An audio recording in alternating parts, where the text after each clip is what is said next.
فجر کی اذان کی آواز فضا میں گھلی تو مریم نے جائے نماز سمیٹی اور آنکھیں بند کر کے دعا مانگی۔ یا اللہ، اگر محبت میرے نصیب میں ہے تو اسے میری عبادت بنا دے۔ اسی لمحے دروازے پر دستک ہوئی، سامنے حارث کھڑا تھا۔ مریم، آج میں تم سے آخری بار ملنے آیا ہوں۔ مریم کا دل کانپ اٹھا۔ کیوں؟ حارث نے نظریں جھکا لیں۔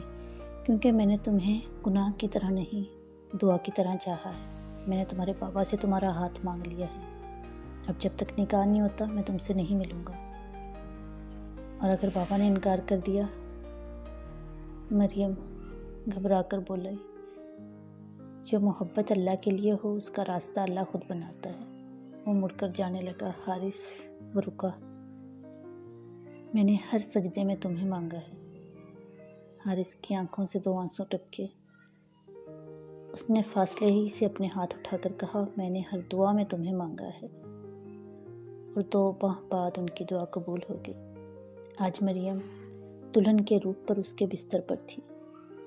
اس کے بیڈ روم کی رونق بڑھا رہی تھی۔ حارث نے جھک کر دھیرے سے مریم کے کان میں سرگوشی کی۔ جب عشق پاک ہو تو وہ صرف محبت نہیں رہتا، عبادت بن جاتا ہے۔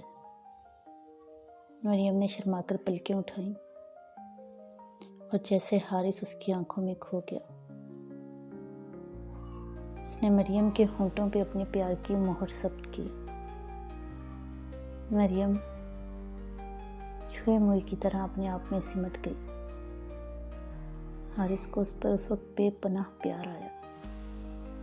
اس نے اس کا خوبصورت چہرہ ہاتھوں میں لیا اور اس کے ماتھے پہ بوسہ دیا اور اسے اپنی باہوں میں سمیٹ لیا۔ آج ان کی محبت امر ہو گئی۔